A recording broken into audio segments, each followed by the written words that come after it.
Hello students, this will be your instructor video for week 10 in your critical thinking course. By now you would have received an email from me with the points that you received from the midterm. And I wanted to use this format, this instructor video, to kind of talk a little bit about this midterm essay.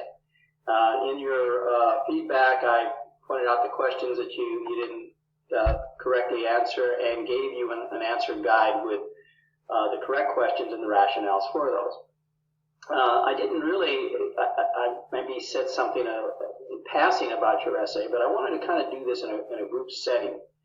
We're going to be transitioning a bit in this course. We spent the first part of this semester kind of going over the informal fallacies, doing some work with deduction, induction, etc.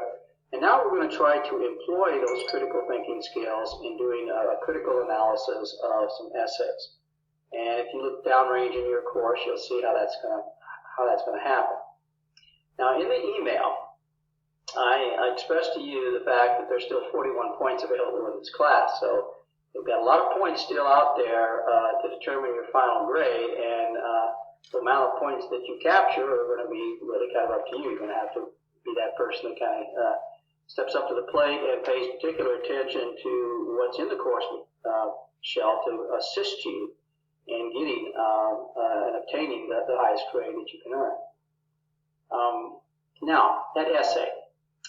This was challenging. Some of you took it very seriously and did some good analysis. Others seemed to kind of take it and did a kind of a one-glance reading.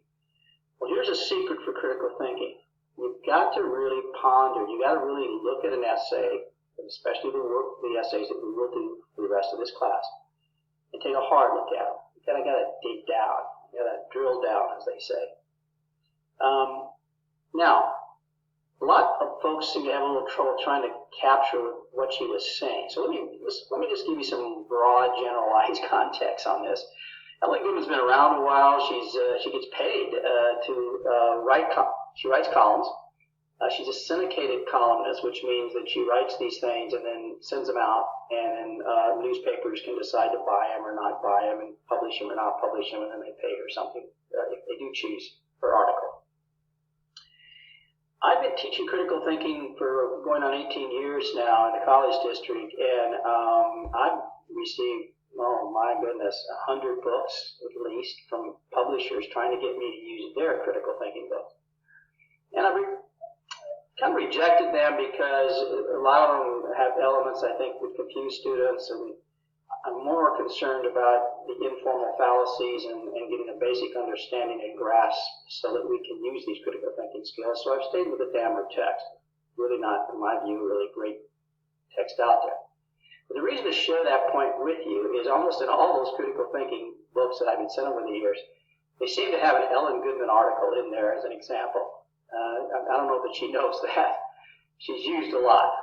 And there's a reason for that, because she sometimes wants to shoot from the hip. She just wants to splatter some things out there, and people read it and go, oh my, this is, gosh. But the whole reason to be in a class like this is to give you a little more sophistication. So let's work on this. Her thesis is the following. There is an unequal distribution of the way we distribute AZT in Africa is a different kind of distribution model than the way we would distribute AZT in America. So therefore, there is a kind of double medical standard.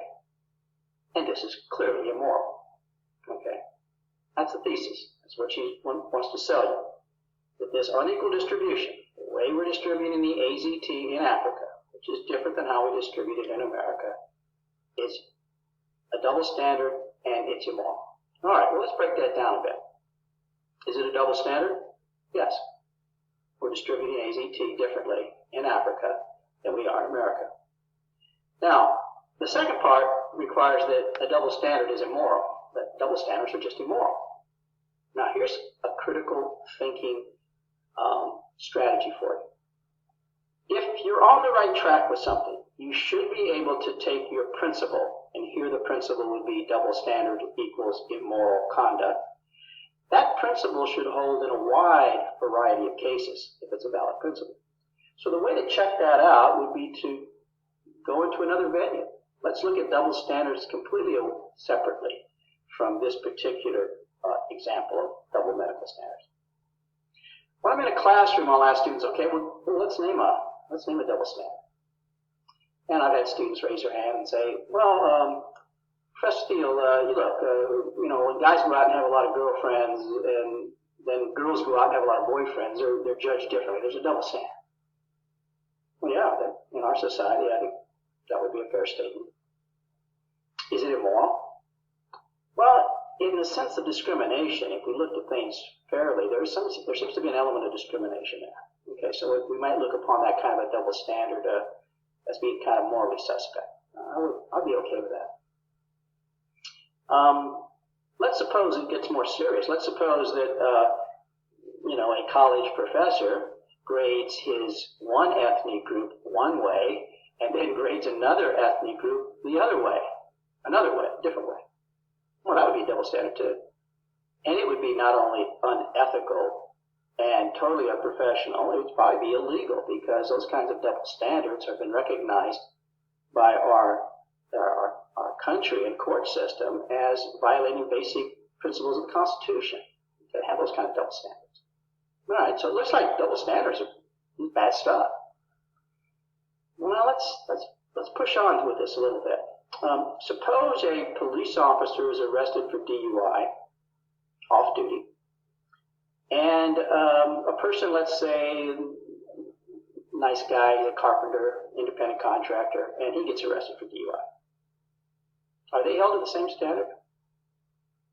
Well, no. The courts are going to take a dim view of a police officer who's sworn to uphold the law coming into a court having been arrested.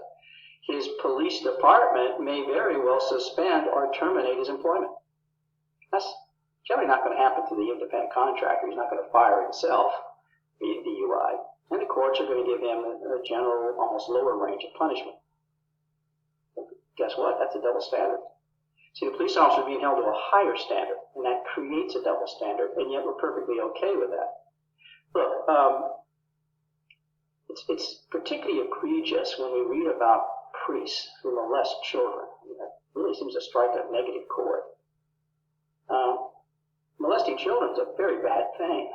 To me, it's one of the worst of all crimes. But when we take somebody that's in a position of trust, like a priest, or maybe a coach, who does these kind of things, who has responsibilities and has role responsibilities, that person's held to a higher standard. What they do looks to be much worse, and the judgments on those people are different.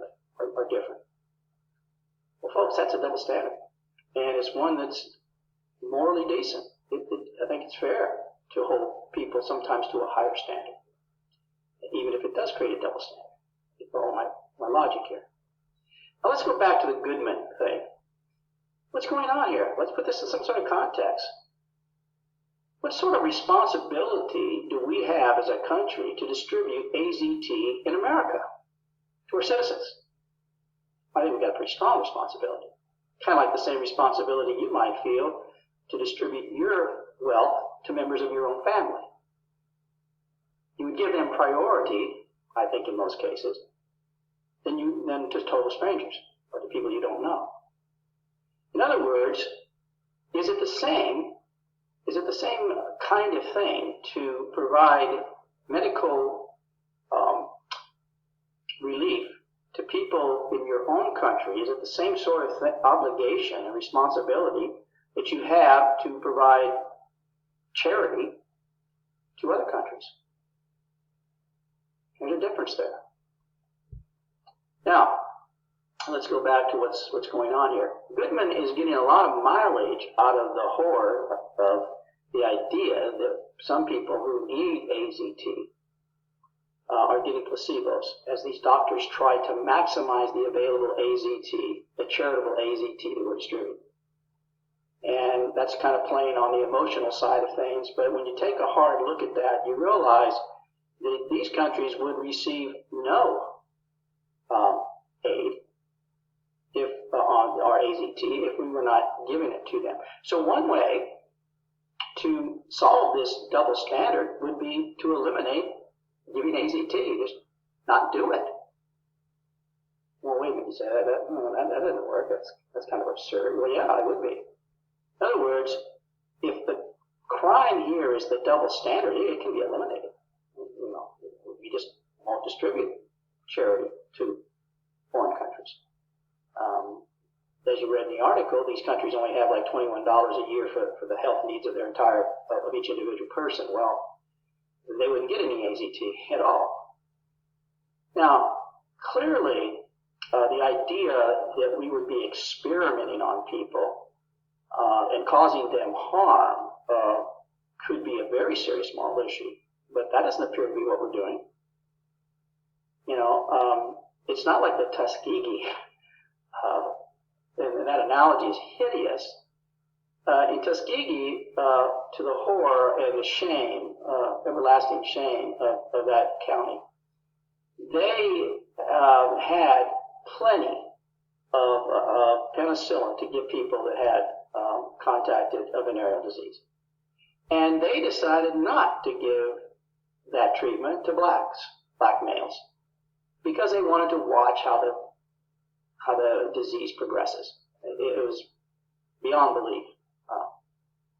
That's not what she's describing in this article. It's a way, what's happening in the distribution of AZT is that they're trying to come up with a balance of kind of how to maximize the available AZT. In other words, if you could actually help more people, you only got so much of this stuff to give away, and you could help more people if you knew the proper dosage, and one way to kind of establish that would be through some different distributions, some people get 100%, some people 80%, and then track to see the good that that's doing. And if it's the case that 80% does as good as 100%, then you could actually reach more people.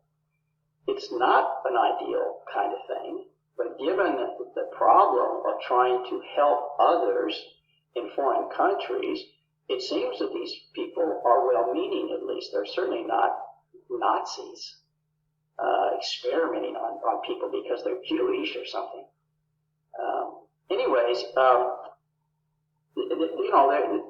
When I've discussed this article for years in class, and sometimes students will say, well, these pharmaceutical companies, why don't they just give this product away? I mean, people need it.